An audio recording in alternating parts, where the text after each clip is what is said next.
before we start this review, if you happen to see a commercial on my channel before this video started and you watched it all the way through, you saw that the one I'm talking about is the Ford commercial. Go Tin and Trunks turns into a Ford Fusion. Just want to say that there was an old man who's known to be a pervert in Dragonball said he wants to ride shotgun on two little boys. That's kind of messed up. Anyway, now with that information out of the way, let's start this review of Dragon Ball Super Episode 25, the one where Goku and Freeza fight in their new forms. The episode starts with Freeza talking to Goku about his form, and then Freeza saying, promising that after Goku says, I've been wanting to see the results of your training. Let's see the results of your training. Before we start going into the information, let me just add here real quick, if you thought that at any point in the series would be a great point for them to start showing some flashbacks of Frieza's training, this is the one. Right before he transforms, right after he transforms, what have you, this would have been the time to show Frieza's training. Does not happen. Does not happen. It's a shame. That's the only chance we're going to get. I don't see it popping up anywhere else without it making completely no sense. But there you go. We're not going to get any information aside from what we saw with Sagoma and Frieza's training. It's just not going to happen. But anyway, he promises to transform for Goku, and instead of transforming, he plays a little dirty trick. He tries to attack Goku when he's off his guard. Of course, Goku is on his guard, and he deflects it, and he's like, Frieza, stop playing around. I'm serious. Just quit the jokes. At this point, we see Jekko has a little camera where he tries to take a picture of the two, and he says if he could get this information to the Galactic Patrol, that they will send a rocket to Earth because Earth has been now seen as a high risk. And so Bulma destroys it. That's our plot B in this story. I guess you could say plot B. There's sort of a plot C later on we'll get into. But that being said, Goku, he stops Frieza from Goku stops Frieza from attacking him and says, seriously, Frieza, just transform already. So Frieza obliges. Of course, Bulma's like, why isn't they fighting together? Because they're Saiyans and they got pride, damn it. Anyway, Frieza then goes on to transform. My review of this transformation. Let's do a review within a review within a review, except no review. This time around, Frieza transformation, not as cool, though they do show the rock fall like they did in the movie. I don't know. In the movie, I thought it was really cool because he transforms on that little rock, and then when he transforms, he just, the rock crumbles, but he's still standing on that piece of rock. I thought that was amazing. Before we continue, let's go on.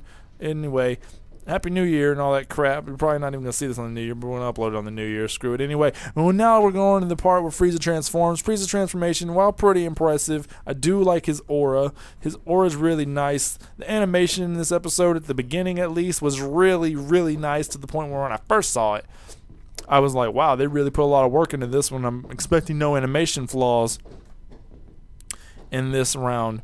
However, that does change later on, and you better believe I'm mentioning it. Not a huge deal, but it is still somewhat of a deal.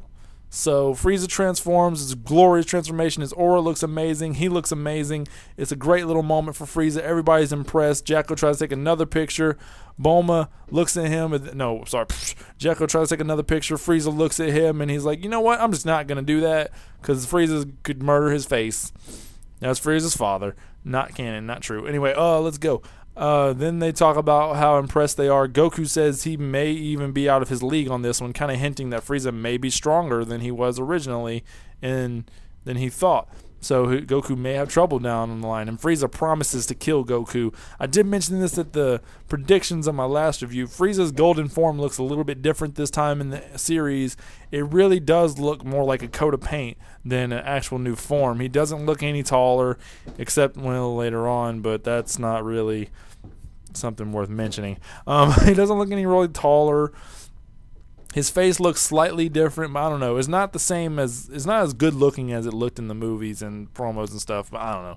Anyway, it just looks like regular vanilla Frieza with a paint color on him, which I said in the last time, but there's slight differences still here and there. Anyway, they begin fighting. Well, I guess you could say they continue. After Frieza talks about how he wants to kill him and how he's going to kill him and how this is the end. That'll get mentioned later.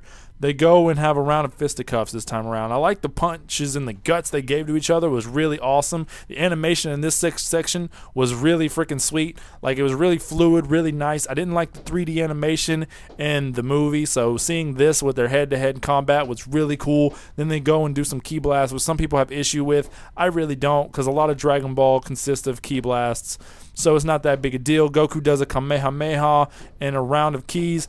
Then Frieza shoots out his blast, and now they're having this epic beam struggle where they're fighting off each other. At this point, Goku is even more surprised at how strong Frieza has become. It even seems as if Frieza is going to win the beam struggle for a second there.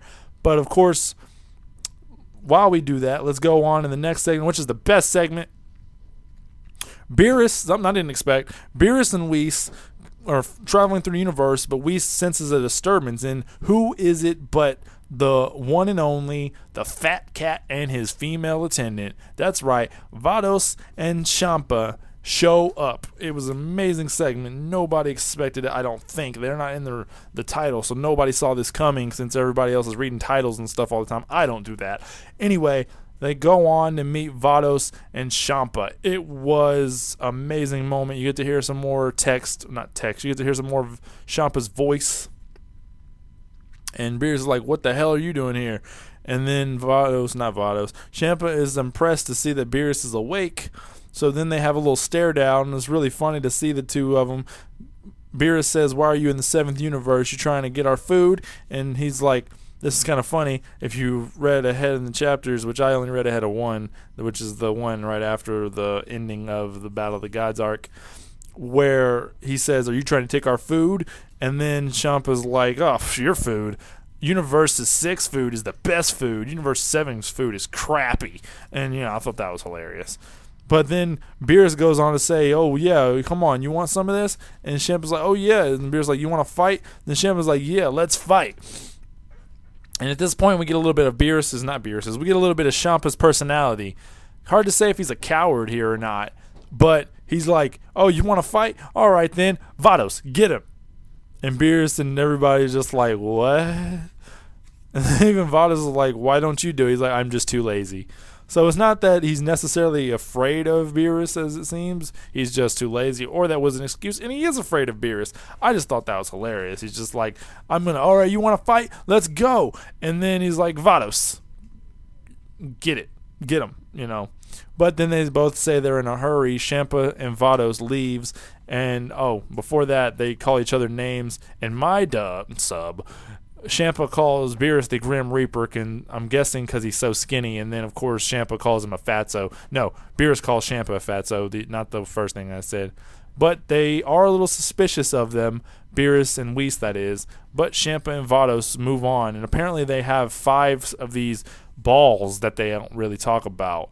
I wonder what these balls could be. They couldn't be Super Dragon Balls. Yeah, I know a little bit of that too, but just slightly. I don't really go ahead when people are reading ahead. Like, I tried not to. I haven't read past the 6th maybe chapter. The chapter where Champa and Vados are first introduced, just because I wanted to see what their names were and their personalities. But I'm keeping out, so if you want spoiler-free information, this is the channel to be. Anyway, we go back to Goku and Frieza's beam struggle. The beam struggle is really going on for a long time, and at some point it hits a climax where it just explodes and everybody has to get down because the explosion is so huge.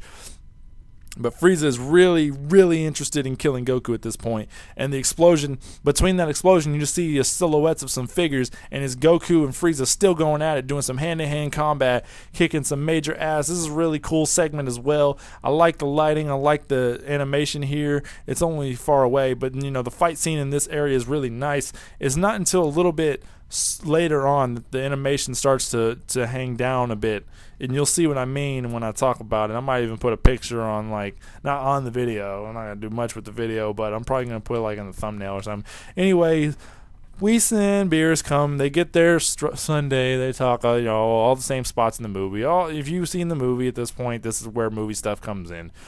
Beerus and Whis eat the sundae. Frieza sees Beerus and is like, Beerus, what are you doing here? And then Beerus is like, oh, you're not going to talk to me proper? And Frieza's like, oh, I'm sorry, Beerus. But anyway, Frieza is kicking Goku's ass in this episode. Just put that out there right now. I don't even know if they're going to need the laser at this point, because right now, right now, Frieza is just wrecking Goku's face, and Goku's even said that he feels like that he may be out of his league. Hell, even Tien said that Frieza wouldn't be so cocky right now unless he knew that he could beat Goku. And he knows he can beat Goku right now. So Frieza knows he's the stronger one, despite the fact that he's fighting a god right here. And I thought that was very interesting. The little spot with Beerus and Frieza kind of weakened Frieza's draw in. I mean, I don't know. It's just, it makes him look a little bit more pathetic. But it's at this point that the animation does falter, and you can see Frieza looking really, really weird. Not gonna lie about that. He's looking a little fucked up, and there's parts where he looks fucked up. There's parts where he doesn't look fucked up, but the animation really starts to get lazy on this one. I guess the animation team just kind of just said fuck it near the end, but the beginning is really nice. And anyway, Jackal pulls out another camera. Bulma wonders where he got the camera from, which is funny. He's like, how are you getting all these cameras? And he wants to take a picture with Beerus. This was in the movie, so I'm not going to go any more further into that. A lot of the stuff that happens at that point is in the movie. So after we get past all that crap, Frieza continues to beat Goku's ass and just attacks his ass where he looks like really fucking weird. And then he punches him, and then he kicks him into the sky. And then I guess you could say like a mini death ball after he does like a little karate chop to the back of his neck. Well, I guess it's not a death ball. It's more of a death beam. He shoots a death beam at Goku, and it knocks Goku into the ground, knocking his freaking air out of his body, which is completely different. In the movie, Goku was kind of ahead of Frieza, and then it looked like Frieza was kind of taking over. But in this one, Frieza seems to be dominating. It's quite interesting. He's already got Goku on the floor, on the ground, like writhing in pain, similar to how he was at the point where he was hit by the laser in the movie. And at this point, we see Goku in pain, and the episode ends. Episode was good. Animation could have been better near the end. The animation in the beginning was good. It just starts to fall off a bit. I watched it twice, and the second time you watch it is not as bad, but it's definitely something that should be mentioned. I know it's probably going to be fixed in post and when the DVDs come out, but we're not talking about the DVDs. We're talking about now.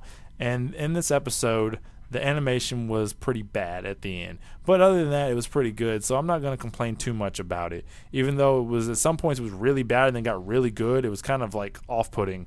But that's enough of that. We're going to go into the predictions. This is getting a little long, I'm assuming, so I'll try to cut it short.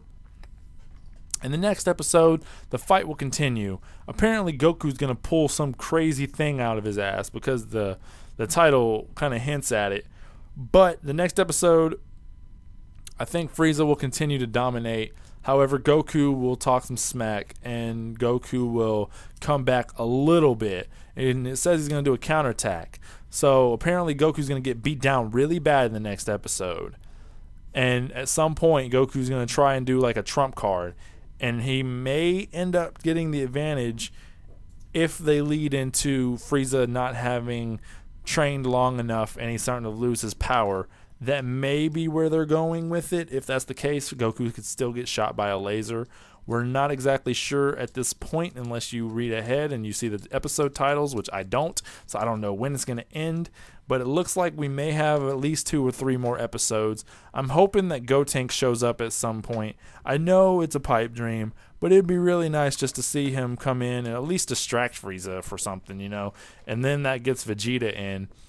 But that's this episode's review, and we're going to call it a night now. We'll see you around town, clown trown. What? I don't know. Anyway, we're done. Episode review complete. Prediction complete. Only 15 minutes. Let's go.